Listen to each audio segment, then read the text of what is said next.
एक बार एक राज्य में एक प्रतापी राजा राज्य करता था और उसके मंत्री में से एक मंत्री बहुत ही चालाक था। वह अपना मन हमेशा शांत रखता था। एक दिन की बात है जब राजा सबके सामने एक प्रस्ताव रखे कि हमें जो भी दुनिया की सबसे लंबी कहानी सुनाएगा मैं उसे बहुत सारा धन दूंगा।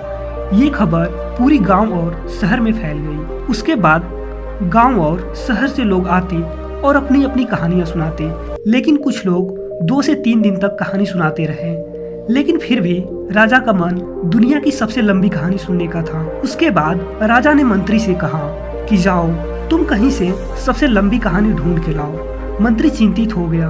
मंत्री को समझ में नहीं आ रहा था कि मैं कहां से सबसे लंबी कहानी ढूंढ कर लाऊं।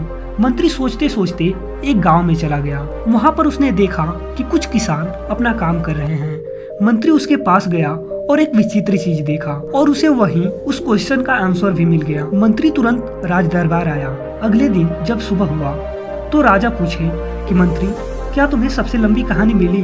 मंत्री बोला हाँ, आपकी लंबी कहानी मिल गई मुझे। तब मंत्री ने कहना आरंभ किया। एक गांव में कुछ किसान रहते थे।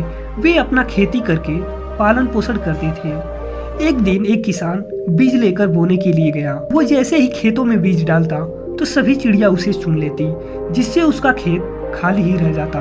किसान परेशान हो चुका था क्योंकि जब भी वह बीज डालता चिड़िया आती और चाना चुन लेती। लेकिन फिर एक दिन किसान ने सोचा कि क्यों न खेत की निगरानी किया जाए। फिर जब किसान ने खेत में बीज डाली तो वहीं बैठ गया।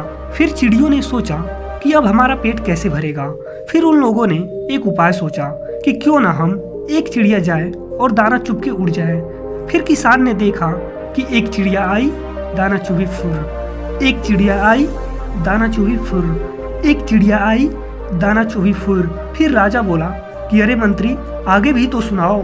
मंत्री ने बोला कि महाराज पहले इन चिड़ियों का पूरा दाना तो चुग लेने दीजिए। एक चिड़िया आई, दाना चुगी फुर। एक चिड़िया आई, दाना चुगी फुर।